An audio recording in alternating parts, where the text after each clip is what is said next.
ലൈംഗികമായിട്ട് ബന്ധപ്പെടുമ്പോൾ ചില മാറ്റങ്ങൾ ശരീരത്തിൽ സംഭവിക്കുന്നുണ്ട്. ഒരു ദിവസം എത്ര തവണ ലൈംഗിക ബന്ധത്തിൽ ഏർപ്പെടാമെന്നുള്ളതാണ്.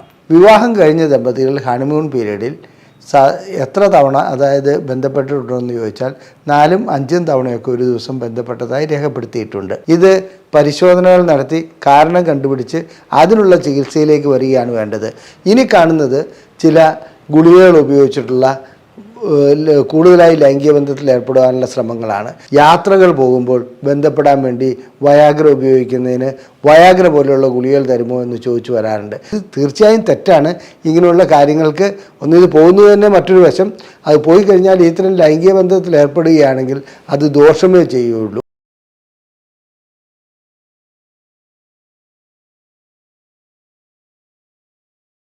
ഞാൻ ഡോക്ടർ അജയൻ വർഗീസ്, കോഴിക്കോട് ജില്ലയിൽ കുന്നമംഗലം പന്തിരപ്പാടത്തുള്ള institute of sexual and reproductive medicine എന്ന സ്ഥാപനത്തിൻ്റെ ഡയറക്ടറാണ്. International association of sexual medicine practitioners modern medicine എന്ന അസോസിയേഷൻ്റെ ചെയർമാനുമാണ്. ഇന്ന് ഞാൻ നിങ്ങളോട് ചർച്ച ചെയ്യുവാൻ ഉദ്ദേശിക്കുന്നത് ഒരു പുരുഷന് ഒരു ദിവസം എത്ര തവണ ലൈംഗിക ബന്ധത്തിൽ ഏർപ്പെടാമെന്നുള്ളതാണ്. സാധാരണഗതിയിൽ ഈ ഒരു ചോദ്യത്തിന് തന്നെ എന്ത് പ്രസക്തിയാണ് ഉള്ളത്? അദ്ദേഹത്തിന് എത്ര വേണമെങ്കിലും ബന്ധപ്പെടാമല്ലോ. എന്നാൽ ലൈംഗികമായിട്ട് ബന്ധപ്പെടുമ്പോൾ ചില മാറ്റങ്ങൾ ശരീരത്തിൽ സംഭവിക്കുന്നുണ്ട്. അതുകൊണ്ട് ഒരിക്കൽ രതിമൂർച്ച ലഭിച്ചതിന് ശേഷം ഒരു പുരുഷന് വീണ്ടും ബന്ധപ്പെടുന്നതിന് എന്തെങ്കിലും തടസ്സങ്ങളുണ്ടോ, അഥവാ അങ്ങനെ ബന്ധപ്പെടുന്നത് ആരോഗ്യത്തിന് ഹാനികരമാണോ അഥവാ ആരോഗ്യത്തിന് ഗുണകരമാണോ, ഇതെല്ലാമാണ് ഇന്ന് ചർച്ച ചെയ്യപ്പെടുന്ന വിഷയം. ഇത് പ്രായത്തെ അനുസരിച്ച് എത്രത്തോളം മാറ്റം വരുന്നുണ്ട്, അതിന് പരിഹാരം എന്തെല്ലാമാണ്, ഇതെല്ലാമാണ് നാം ഇന്ന് ചർച്ച ചെയ്യുന്നത്. എന്നാൽ സ്ത്രീകളെ സംബന്ധിച്ചിടത്തോളം ഒരു ദിവസം എത്ര തവണ ബന്ധപ്പെടാമെന്നുള്ളതിനെക്കുറിച്ച് ഞാനിവിടെ ചില കാര്യങ്ങൾ സൂചിപ്പിക്കുക മാത്രമാണ് ചെയ്യുന്നത്. അതിലേക്ക് നമുക്ക് വിശദമായൊരു വീഡിയോ ഞാൻ പിന്നീട് ചെയ്യുന്നതാണ്. സാധാരണഗതിയിൽ ഒരു പുരുഷന് എത്ര തവണ ലൈംഗിക ബന്ധത്തിൽ ഏർപ്പെടാമെന്നുള്ളതിന് ഒറ്റ വാക്കിൽ ഉത്തരം പറയുകയാണെങ്കിൽ അദ്ദേഹത്തിൻ്റെ ആരോഗ്യത്തെ അനുസരിച്ചും അദ്ദേഹത്തിൻ്റെ പ്രായത്തെ അനുസരിച്ചുമാണ് അത് നിൽക്കുന്നത്. വിവാഹം കഴിഞ്ഞ ദമ്പതികൾ ഹണിമൂൺ പീരീഡിൽ എത്ര തവണ ബന്ധപ്പെട്ടിട്ടുണ്ടെന്ന് ചോദിച്ചാൽ 4ഉം 5ഉം തവണയൊക്കെ ഒരു ദിവസം ബന്ധപ്പെട്ടതായി രേഖപ്പെടുത്തിയിട്ടുണ്ട്. എന്നാൽ ഒരു 2-3 വർഷം കഴിയുമ്പോൾ അത് ദിവസത്തിലൊന്നോ അല്ലെങ്കിൽ ആഴ്ചയിൽ 2-3 മാത്രമായി ചുരുങ്ങുന്നതായും കാണാം. ഇതിൻ്റെ കാരണം ഹോർമോൺ വ്യതിയാനമാണ്. പിന്നെ മനസ്സിൻ്റെ തലച്ചോറിലുള്ള ആ ഒരു പ്രവർത്തനവും ഇതിനകത്ത് ബാധിക്കപ്പെടുന്നുണ്ട്. അതായത് മാനസികമായ വൈകല്യമല്ല, മാനസികമായി നമുക്ക് ഉൽപ്പാദിപ്പിക്കപ്പെടുന്ന ചില ആഗ്രഹങ്ങൾ, അങ്ങനെയുള്ള ചില കാര്യങ്ങൾ ഇതിനകത്ത് ബാധിക്കപ്പെടുന്നുണ്ട്. ഏതായാലും ഹണിമൂൺ പീരീഡിൽ 4ഉം 5ഉം തവണ ലൈംഗികമായി ബന്ധപ്പെടുന്നത് ശാരീരികമായും മാനസികമായും അവർക്ക് നല്ല കാര്യമാണ്, ഉന്മേഷം നൽകുന്ന ഒന്നാണ്. നമ്മുടെ മലയാളത്തിൽ ഒരു പഴയ പാട്ടുണ്ട്, പുലരാനായപ്പോൾ പൂങ്കോഴി കൂകിയപ്പോൾ പുതുമണവാളിനൊന്ന് ഉറങ്ങിയപ്പോൾ എന്ന് പറഞ്ഞാൽ രാത്രി മുതൽ രാവിലെ വരെ അവർ ലൈംഗിക ബന്ധത്തിൽ ഏർപ്പെട്ടുകൊണ്ടിരിക്കുകയാണെന്നുള്ളതാണ് അതിവിടെ സൂചിപ്പിക്കുന്നത്. അത് ആ സമയത്ത് മാത്രമേ കഴിയുകയുള്ളൂ. അത് കഴിഞ്ഞാൽ ഇതിൻ്റെ പുതുമ നഷ്ടപ്പെടുന്നു എന്നുള്ളതിലല്ല, ഹോർമോൺ ലെവലിൽ വ്യതിയാനം വരുന്നുണ്ട്. ഇതുകൂടാതെ മറ്റൊരു കാര്യം കൂടി പറയാം. ഒരു വ്യക്തിയെ സംബന്ധിച്ചിടത്തോളം അദ്ദേഹം ഇഷ്ടപ്പെടുന്ന ഒരു പെൺകുട്ടിയോ തൻ്റെ ഇണ ഇഷ്ടപ്പെടുന്ന ഒരു പെൺകുട്ടിയാണെങ്കിൽ അത് എത്ര പ്രായം കഴിഞ്ഞാലും ചിലപ്പോൾ 2-3 തവണ ലൈംഗിക ബന്ധത്തിൽ ഏർപ്പെടാൻ കഴിയുന്നുണ്ട്, മറ്റ് ആരോഗ്യ പ്രശ്നങ്ങളില്ലെങ്കിൽ. അതിൻ്റെ കാരണം പുരയ്ക്ക് തീ പിടിച്ചു കഴിഞ്ഞാൽ ഏത് വ്യക്തിയും PT ഉഷയേക്കാൾ കൂടുതൽ സ്പീഡിൽ ഓടും. അത് അത്രയുമേ അതിന് പറയുവാനുള്ളൂ. അപ്പോൾ ഇതിനെ നിയന്ത്രിക്കുന്നത് എന്താണ്? ഒരു തവണ ബന്ധപ്പെട്ട് കഴിഞ്ഞാൽ രണ്ടാമത് ബന്ധപ്പെടുവാൻ കഴിയാത്തതിൻ്റെ കാരണം എന്താണ്? ശാസ്ത്രജ്ഞന്മാർ പറയുന്നത്, വിദഗ്ധർ പറയുന്നത്, സെമിനൽ വെസിക്കിൾ, ശുക്ലസഞ്ചിയിൽ ശുക്ലം നിറഞ്ഞിരിക്കുന്ന അവസ്ഥയിൽ സിഗ്നലുകൾ മുകളിലോട്ട് പോകുന്നുണ്ട്. ആ സിഗ്നലുകൾ ഇല്ലാതാകുന്നു. ഓർഗാസത്തിന് ശേഷം ശുക്ലവിസർജനത്തിന് ശേഷം സിഗ്നലുകൾ അവിടെ നിന്ന് ശുക്ലസഞ്ചിയിൽ നിന്ന് മുകളിലോട്ട് പോകാത്തത് കൊണ്ടാണ് അങ്ങനെ സംഭവിക്കുന്നതെന്നുള്ളതാണ്. വ്യക്തമായ പഠനങ്ങൾ നടന്നു വരുന്നേ ഉള്ളൂ. എന്നിരുന്നാലും ഹോർമോൺ ലെവൽ വളരെ പ്രധാനപ്പെട്ട ഒരു കാര്യമാണ്. ഒരു ലൈംഗിക ബന്ധത്തിന് ശേഷം ചില ഹോർമോൺ വ്യതിയാനങ്ങൾ ഉണ്ടാകുന്നു.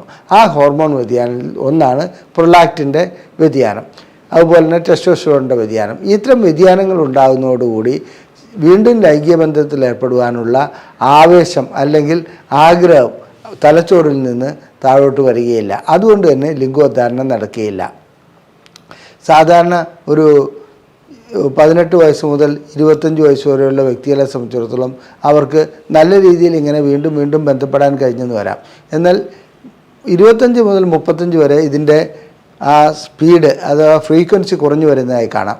എന്നാൽ 35 മുതൽ 45 വരെ എന്തുകൊണ്ടെന്നറിയില്ല ഈ രീതിയിലുള്ള ഫ്രീക്വൻസി വീണ്ടും കൂടുന്നതായിട്ടാണ് കാണുന്നത്. അതായത് ലൈംഗികമായിട്ട് 1ഉം 2ഉം തവണയൊക്കെ ഒരു ദിവസം ബന്ധപ്പെടാൻ കഴിയുന്നുണ്ട്. എല്ലാ വ്യക്തികൾക്കും നല്ല ചില വ്യക്തികളെ സംബന്ധിച്ചിടത്തോളം. അപ്പോൾ ഇതെന്തെങ്കിലും രോഗത്തിൻ്റെ ലക്ഷണമാണോ? ഒരിക്കൽ ബന്ധപ്പെട്ട് കഴിഞ്ഞാൽ രണ്ടാമത് ബന്ധപ്പെടാൻ കഴിയാതെ വരുന്നത്, ആ ദിവസം തന്നെ ബന്ധപ്പെടാൻ കഴിയാതെ വരുന്നത്? തീർച്ചയായിട്ടും സ്വാഭാവികമാണത്. എന്നാൽ ചില വ്യക്തികളെ സംബന്ധിച്ചിടത്തോളം ചില രോഗങ്ങളുടെ കാരണം കൊണ്ട്, അതായത് ഹോർമോൺ ലെവലിൽ വരുന്ന വ്യതിയാനം, പിന്നെ പ്രമേഹം, പ്രഷർ, അതുപോലെയുള്ള ചില രോഗങ്ങൾ ഉണ്ടാകുകയാണെങ്കിൽ ഒരിക്കൽ ഒരു തവണ ബന്ധപ്പെട്ട് കഴിഞ്ഞാൽ, ഒരു തവണ ലൈംഗിക ബന്ധം പൂർത്തീകരിച്ച് കഴിഞ്ഞാൽ രണ്ടാമത് ബന്ധപ്പെടാൻ കഴിയാതെ വരുന്നുണ്ട്. ചിലർക്കത് ആഴ്ചയിൽ ഒന്ന് മാത്രമാകുമ്പോൾ ആ പ്രായത്തിൽ, അതായത് നമ്മളൊരു 45 വയസ്സിനുള്ള വ്യക്തി ആഴ്ചയിൽ ഒരിക്കൽ മാത്രമേ ബന്ധപ്പെടുന്നുള്ളെങ്കിൽ തീർച്ചയായിട്ടും അവിടെ എന്തോ പ്രശ്നമുണ്ടെന്ന് കണക്കിലെടുക്കണം. എന്താണ് അദ്ദേഹത്തിൻ്റെ കാരണമെന്നുള്ളത് നമ്മൾ പരിശോധിച്ചറിയേണ്ടതുണ്ട്. ഇനി അതുകൂടാതെ തുടക്കം മുതൽ ചില വ്യക്തികൾ ആഴ്ചയിൽ ഒരിക്കലോ അല്ലെങ്കിൽ മാസത്തിൽ ഒരിക്കലോ മാത്രം ബന്ധപ്പെടുന്നതായി കാണാം. ഇത് രോഗലക്ഷണമാണ്. ആ രോഗലക്ഷണത്തിന് പോകുന്നതിന് മുമ്പ് ഇന്ന് കാണപ്പെടുന്ന ഒരു പ്രവണത, നാം നിർബന്ധിച്ച് ഹോമോസെക്ഷൽ ആയിട്ടുള്ള അല്ലെങ്കിൽ ബൈസെക്ഷൽ ആയിട്ടുള്ള വ്യക്തികളെ കൊണ്ട് വിവാഹം കഴിപ്പിക്കാറുണ്ട്. അത്തരം വ്യക്തികൾ ലൈംഗികമായി ബന്ധപ്പെടുന്ന കാര്യത്തിൽ വിമുഖത കാണിക്കാറുണ്ട്. അവർ ബൈസെക്ഷൽ ആയിട്ടുള്ള വ്യക്തികൾ വേണമെങ്കിലൊന്ന് ബന്ധപ്പെടാം. അങ്ങനെ ബന്ധപ്പെടുന്ന വ്യക്തികളെ സംബന്ധിച്ചിടത്തോളം അവർ മാസത്തിൽ ഒരിക്കലോ അല്ലെങ്കിൽ ആഴ്ചയിൽ ഒരിക്കലോ മാത്രമേ തൻ്റെ സഹധർമ്മിണിയുമായി ബന്ധപ്പെട്ട് കാണുന്നുള്ളൂ. ഇത് പരിശോധനകൾ നടത്തി കാരണം കണ്ടുപിടിച്ച് അതിനുള്ള ചികിത്സയിലേക്ക് വരികയാണ് വേണ്ടത്. ബൈസെക്ഷൽ അല്ലെങ്കിൽ ഹോമോസെക്ഷലായ വ്യക്തികളെ അവരുടെ ഇഷ്ടത്തിന് വിടാതെ നിർബന്ധിച്ച് വിവാഹം കഴിക്കുന്നതിൻ്റെ പരിണിത ഫലമാണ് ഈ കാണുന്നതൊക്കെ. 45 വയസ്സ് കഴിഞ്ഞാൽ സ്വാഭാവികമായിട്ടും ലൈംഗികമായിട്ടുള്ള ഫ്രീക്വൻസി, അതായത് ബന്ധപ്പെടുത്തലിൻ്റെ ഫ്രീക്വൻസി കുറഞ്ഞു വരുന്നുണ്ട്. അത് ചിലപ്പോൾ ആഴ്ചയിൽ ഒന്നാകാം, ആഴ്ചയിൽ 2 ആകാം. അതുപോലെ തന്നെ ചിലർക്ക് 2 ആഴ്ച കൂടുമ്പോൾ ഒന്നും ആകാറുണ്ട്. അതിനുശേഷം ഒരു 54 വയസ്സ് കഴിയുമ്പോഴത്തേക്കും ലൈംഗികമായിട്ടുള്ള ഫ്രീക്വൻസി, അതായത് ബന്ധപ്പെടലിൻ്റെ ഫ്രീക്വൻസി മാസത്തിലൊരിക്കലോ അല്ലെങ്കിൽ 2 മാസം കൂടുമ്പോൾ ഒരിക്കലോ അങ്ങനെയുള്ളൊരവസ്ഥയിലേക്ക് പോകാറുണ്ട്. എന്നാൽ ഇതുകൂടാതെ ഒരു കാര്യം മനസ്സിലാക്കേണ്ടതുണ്ട്. ചില വ്യക്തികളെ സംബന്ധിച്ചിടത്തോളം തൻ്റെ ഭാര്യയ്ക്ക് ഇഷ്ടമില്ലെങ്കിൽ കൂടി, ഭാര്യ സമ്മതിക്കുന്നില്ലെങ്കിൽ കൂടി ദിവസവും 5ഉം 6ഉം തവണ ബന്ധപ്പെടുന്ന ഒരവസ്ഥ വരാറുണ്ട്. ഇത് ഹോർമോൺ ലെവൽ മാത്രമല്ല, തൻ്റെ തലച്ചോറിലുള്ള ചില പ്രശ്നങ്ങളും കൂടി വരാം. സെക്സ് മാത്രമായി അവിടെ പ്രവർത്തിക്കുന്നതുകൊണ്ടാണ് അങ്ങനെ വരുന്നത്.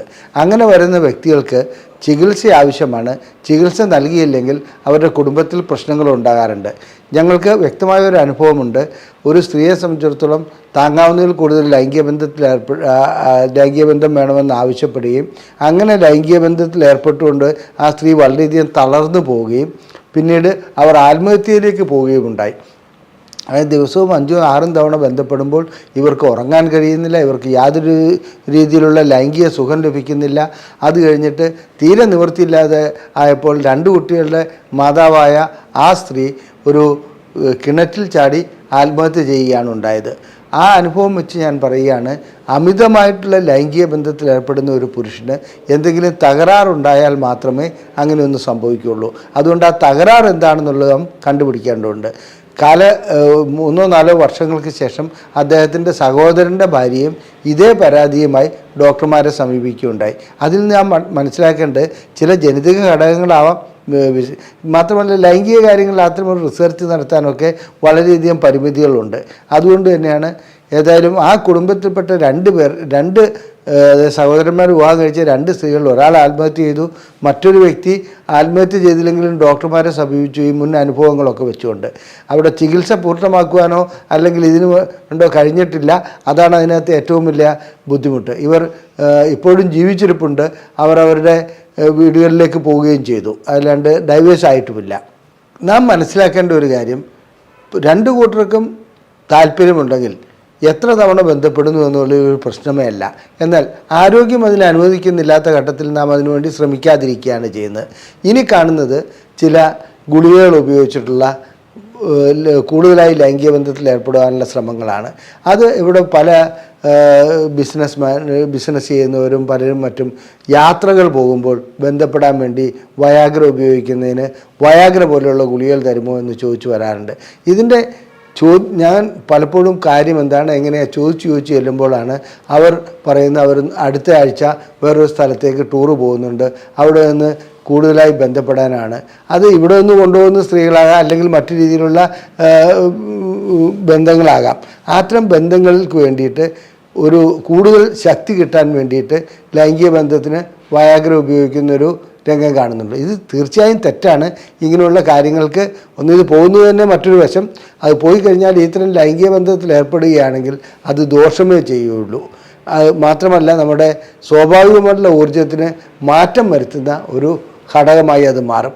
പിന്നീട് തൻ്റെ ഭാര്യയുമായി ബന്ധപ്പെടാൻ പോലും ഇത്തരം വ്യക്തികൾക്ക് വയാഗ്ര ആവശ്യമായി വരാറുണ്ട്. അതുകൊണ്ട് നേർവഴിക്ക് പോകുന്നതാണ് എപ്പോഴും നല്ലത്, അതല്ലാതെ ഇത്തരം വ്യതിചലിച്ച് പോകുന്നതല്ല. അത്തരം വ്യതിചലിച്ച് പോകുന്നതിൽ ഇത്തരം ഗുളികകൾ കൂടി കഴിക്കുമ്പോൾ തീർച്ചയായിട്ടും പ്രശ്നങ്ങൾ ഉടലെടുക്കും. അത് ഭാവിയിലേക്ക് ദോഷം ചെയ്യും. പിന്നെ പ്രായം അധികം കഴിച്ചാൽ, അതായത് ഒരു 70 വയസ്സ് 75 വയസ്സായ വ്യക്തികൾക്ക് ലൈംഗിക ബന്ധത്തിൽ ഏർപ്പെടുന്നതിൻ്റെ ഫ്രീക്വൻസി സ്വാഭാവികമായും കുറയും. അവരെ സംബന്ധിച്ചിടത്തോളം ആ രീതിയിലുള്ള പരിശോധനകൾ നടത്തി അവരുടെ കാരണം എന്താണെന്ന് കണ്ടുപിടിച്ച് അതിനുള്ള ചികിത്സ നൽകി അവരെ ലൈംഗിക ബന്ധത്തിലേക്ക് കൊണ്ടുവരികയാണ് വേണ്ടത്. അത് മാസത്തിലൊരിക്കലോ അല്ലെങ്കിൽ 2 മാസം കൂടുമ്പോഴോ ഒരിക്കലോ അവർ ലൈംഗിക ബന്ധത്തിൽ ഏർപ്പെടുന്നത് അവരുടെ ആരോഗ്യത്തിന് വളരെ നല്ല കാര്യമാണ്. അതിന് ചികിത്സ വേണ്ട രീതിയിൽ ചെയ്യണം. അതല്ലാതെ തെറ്റിദ്ധരിക്കുന്നത് പോലെ ഏതെങ്കിലും രീതിയിൽ അമിതമായിട്ട് ലൈംഗിക ബന്ധത്തിൽ ഏർപ്പെടാൻ വേണ്ടി ഗുളികകൾ കഴിച്ചുകൊണ്ട് അങ്ങനെ കൂടുതൽ തവണ ബന്ധപ്പെടാൻ കഴിയുമെന്നുള്ളത് ഒരു മിഥ്യാധാരണയാണ്. അതിനുവേണ്ടി ശ്രമിക്കുന്നത് അപകടവുമാണ്. ഇനി നമുക്ക് സ്ത്രീകളെക്കുറിച്ചും പറയാം. ഒരു സ്ത്രീയെ സംബന്ധിച്ചിടത്തോളം ഈ റീഫ്രാക്ടറി പീരീഡ്, അതായത് ഒരു തവണ ബന്ധപ്പെട്ടതിന് ശേഷം അടുത്ത ബന്ധത്തിന് പ്രത്യേകിച്ച് സമയമൊന്നും വേണ്ട, ഉടൻ തന്നെ ബന്ധപ്പെടാൻ സ്ത്രീക്ക് കഴിയും. പുരുഷനെ സംബന്ധിച്ചിടത്തോളം പലർക്കും പല രീതിയിലാണ്. ഒരിക്കൽ ബന്ധപ്പെട്ട് കഴിഞ്ഞാൽ ചിലർക്ക് അരമണിക്കൂർ വേണ്ടിവരും, ചിലർക്ക് 1 മണിക്കൂർ വേണ്ടിവരും, ചിലരെ സംബന്ധിച്ചിടത്തോളം 1 ദിവസം തന്നെ വേണ്ടിവരും. അതേസമയത്ത് ഒരാഴ്ചയൊക്കെ ഒരു നല്ല പ്രായത്തിൽ, അതായത് ഒരു 45 വയസ്സിനുള്ള താഴെയുള്ള വ്യക്തികൾക്കുണ്ടെങ്കിൽ അവരെ ചികിത്സിക്കണം. ആ ചികിത്സ അവരുടെ കുടുംബത്തിന് വളരെ ഉപകാരപ്പെടുന്ന ഒന്നാണ്. അങ്ങനെ ചികിത്സ നൽകുന്നില്ലെങ്കിൽ അവരെ സംബന്ധിച്ചിടത്തോളം ലൈംഗികമായിട്ടുള്ള പ്രശ്നങ്ങൾ പരിഹരിക്കപ്പെടാതെ പോകും. അത് മറ്റ് അസുഖങ്ങളിലേക്കും വഴിതെളിക്കാറുണ്ട്. നിങ്ങളുടെ പരിചയത്തിൽ ആർക്കെങ്കിലും ലൈംഗികമായ എന്തെങ്കിലും പ്രശ്നമുണ്ടെങ്കിൽ അവർക്ക് ഇത്തരം ഞങ്ങളുടെ വീഡിയോകൾ അയച്ചു കൊടുക്കാൻ താല്പര്യപ്പെടുന്നു. നിങ്ങൾക്ക് ലൈംഗികമായിട്ടുള്ള എന്തെങ്കിലും സംശയമുണ്ടെങ്കിൽ ഞങ്ങളുടെ വാട്സപ്പ് നമ്പറിലേക്ക് ISRM എന്ന് വാട്സപ്പ് ചെയ്ത് അയക്കുകയാണെങ്കിൽ ഞങ്ങളിവിടെ നിന്ന് ബുക്ക്ലെറ്റുകൾ സൗജന്യമായി നൽകുന്നതാണ്. അത്തരം ബുക്ക്ലെറ്റുകൾ വായിച്ച് നിങ്ങളുടെ അറിവ് വർദ്ധിപ്പിക്കുവാൻ കഴിയും. നിങ്ങൾക്ക് ചികിത്സ ആവശ്യമുണ്ടെങ്കിൽ ഈ നമ്പറിൽ വിളിച്ച് ബുക്ക് ചെയ്യാവുന്നതാണ്. നന്ദി, നമസ്കാരം.